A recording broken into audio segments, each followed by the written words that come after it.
When thinking of the military, many immediately think of strict discipline and tight order. These values are inseparable from the unique military traditions that shape them. Not only do these traditions train soldiers, but they also foster camaraderie and uphold pride in a unit's history. However, behind that tough exterior lies a number of strange and fascinating customs. One of the most peculiar military disputes took place on Hans Island between Greenland, Denmark, and Canada. This tiny island, covering only 1.2 square kilometers, was the center of a dispute from 1973 to 2022. In 1933, the International Court declared the island belonged to Denmark, but as the League of Nations weakened, this ruling gradually lost its authority. Since both Canada and Denmark were drawn into World War II, they paid little attention to Hans Island, a barren rock with no resources. After the war, border issues resurfaced, and in 1973, the two countries sat down to discuss the maritime boundaries in the Nares Strait between Ellesmere Island and Greenland. However, they could not agree on the sovereignty of Hans Island, leading to a strange event known as the Whiskey War. Instead of weapons, this war unfolded in a humorous and friendly manner. In 1984, Canada sent troops to plant a flag and bury a bottle of whiskey on Hans Island to assert its claim. Shortly after, Denmark responded by planting its own flag and leaving a bottle of schnapps along with a note. This back and forth continued for decades, turning the flag raising and liquor burying into a tradition between the two nations. Finally, in 2022, Canada and Denmark reached an official agreement on dividing the island. The agreement to divide Hans Island was announced during the early stages of the Russia-Ukraine war, becoming a symbol of peaceful resolution in international disputes. Under the agreement, Hans Island was split between Canada's Nunavut territory and Denmark's Greenland, marking the first time the two countries shared a land border. The agreement not only resolved the territorial issue, but also established maritime boundaries around the island, an important factor as climate change could open up new shipping routes in the Arctic. On December 19, 2022, the Danish Parliament officially ratified the agreement, bringing an end to the long-standing dispute. The Whiskey War became a vivid example of resolving territorial conflicts with friendliness, without bloodshed, just a few bottles of liquor and waving flags. It also serves as a reminder that not all conflicts need to end in violence. Leaving the cold north, we head to Edinburgh, United Kingdom, where a very special figure resides, Sir Niels Olav III, a king penguin and an honorary major general of the Norwegian Royal Guard. The story began in 1961, when the Norwegian military participated in a parade at the Edinburgh Festival.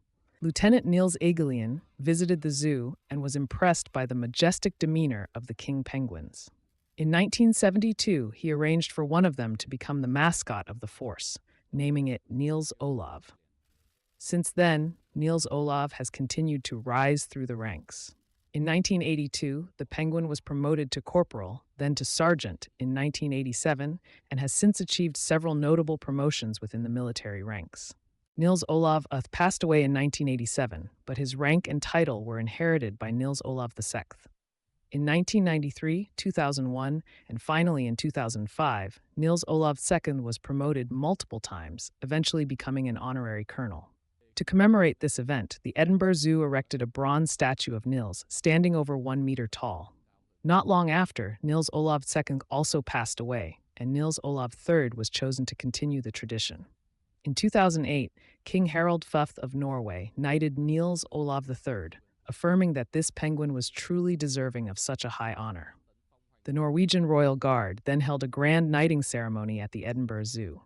By 2013, Niels Olav was promoted to Brigadier General and granted the title of Baron of Bouvet Island, a remote Norwegian territory near Antarctica, home to many penguins. On August 21, 2023, as usual, Niels Olav III walked out of his enclosure and headed toward his bronze statue. But this time, a military band and an honor guard from Norway awaited him. In front of the media and zoo staff, Niels Olav III, Baron of Bouvet Island and honorary colonel, was officially promoted to the rank of Major General, becoming one of the highest-ranking officers in the Norwegian Army. According to the Guinness World Records, Sir Niels Olav holds the title of the highest-ranking penguin in the world. This fact may lead many to wonder, why would a serious military organization like the Norwegian Army have a humorous tradition of knighting a penguin? The simple answer is they want to show that despite their professionalism and discipline, they still have a sense of humor and aren't afraid to have fun. This is precisely what has made it one of the most unique military traditions in the world. From Edinburgh Zoo, let's head to a naval port in the UK, where a warship is preparing to cross the equator. This gives us the chance to witness an ancient and special naval tradition in English speaking nations, the crossing the line ceremony. As the warship approaches the equator, all regular activities are paused to prepare for the ritual honoring Neptune, the Roman god of the sea. It may sound like a tale from fiction, but this ceremony has existed for centuries. Every sailor, especially those crossing the equator for the first time, must undergo various challenges to prove they are strong enough and ready to face the dangers of the sea. These challenges are often quite bizarre and humorous, such as being covered in paint, eating unpleasant dishes, or being dunked in water. Though entertaining, these rituals hold symbolic meaning, designed to strengthen sailors' loyalty to the sea and their comrades. This blend of tradition, humor, and camaraderie has made the crossing the line ceremony special and something sailors around the world look forward to experiencing. One of the most entertaining parts of the equator crossing ceremony is the light-hearted mock trial presided over by King Neptune. During the ceremony, senior officers take on the roles of a mock court, issuing humorous verdicts for new sailors, known as pollywogs. They are often charged with silly offenses such as not scrubbing the deck properly or singing out of tune. The punishments are exaggerated and playful, filling the entire ship with laughter. However, behind these jokes lies a deeper meaning.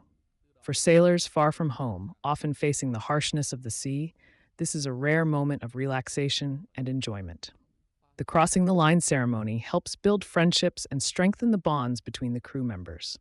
It serves as a reminder that, even in the vast ocean, they are never truly alone. Next, we invite you to the Wagah border between India and Pakistan, where a unique spectacle takes place every afternoon. The daily flag-lowering ceremony. Here, soldiers from the Indian Border Security Force and Pakistan Rangers take center stage with an impressive military display. Their movements, combined with powerful high kicks, create an energetic dance. For spectators, it's not just a military ritual, but also a highly competitive performance between the two nations. The flag-lowering ceremony at the Wagah border between India and Pakistan is not just a daily ritual, but also deeply reflects the complex history and heritage between the two nations. Since 1959, every movement and glance during the ceremony has embodied decades of rivalry and connection. As the sun sets, the border gates open, and the flags of both countries are lowered in perfect synchronization, attracting hundreds of thousands of spectators, including international tourists. Even during times of heightened tension, such as in 2016, the ceremony continued, though Indian spectators were temporarily banned from attending. Soldiers from both sides also refrained from exchanging sweets during the Diwali festival, breaking a friendly tradition between the two nations. Yet this ceremony remains a symbol of the interplay between competition and unity, like two sides of the same coin. Next, we head to the United States Military Academy at West Point, where new cadets participate in the traditional pillow fight. After a rigorous summer of training, they engage in a massive pillow fight to relieve stress and build camaraderie. This tradition, dating back to 1897, reflects the bonding and preparation for the tough challenges ahead, helping to unite the future leaders of America. However, in 2015, the century-old pillow fight tradition at the West Point Military Academy was brought to an end. The reason was that some cadets secretly placed hard objects inside their pillows, resulting in serious injuries to over 30 participants, including broken bones, bleeding, and concussions. This led to the permanent discontinuation of the tradition. To conclude the video, let's explore another fascinating tradition at the U.S. Army Airborne School. Upon graduation, each paratrooper must master the proper landing technique to ensure safety. A special custom involves instructors placing cherry pies in the pockets of new paratroopers. If they land correctly, the pies will be crushed, symbolizing their mastery of the skill and their ability to control their fear while parachuting. The red stains from the pies on their uniforms serve as a sign that they have officially become true paratroopers. However, this tradition has been fading in recent years. According to younger soldiers from the famed 82nd Airborne Division, putting pies in pockets is no longer as common. The reason might be the pressure from the intense years of counterterrorism combat, leaving little time or mindset for such pranks. It could also be that instructors faced criticism as some took advantage of the tradition to bully new recruits. Or maybe the rising cost of pies due to inflation played a role. No one knows for sure. Nevertheless, military traditions, no matter how strange, play an important role in fostering unity, pride, and unit identity. To outsiders, these rituals may seem baffling, but they are cherished by service members, helping to strengthen bonds and camaraderie. Moreover, these traditions are steeped in historical value and emotional ties between soldiers, reflecting the unique and complex culture of military life. So, which tradition from today's list impressed you the most? Was it the knighting of the penguin, Sir Nils Olav, the crossing the line ceremony, the flag lowering at the Wagah border, the pillow fight at West Point, or the cherry pie jump of the U.S. paratroopers? If you know of any other interesting traditions, leave a comment below.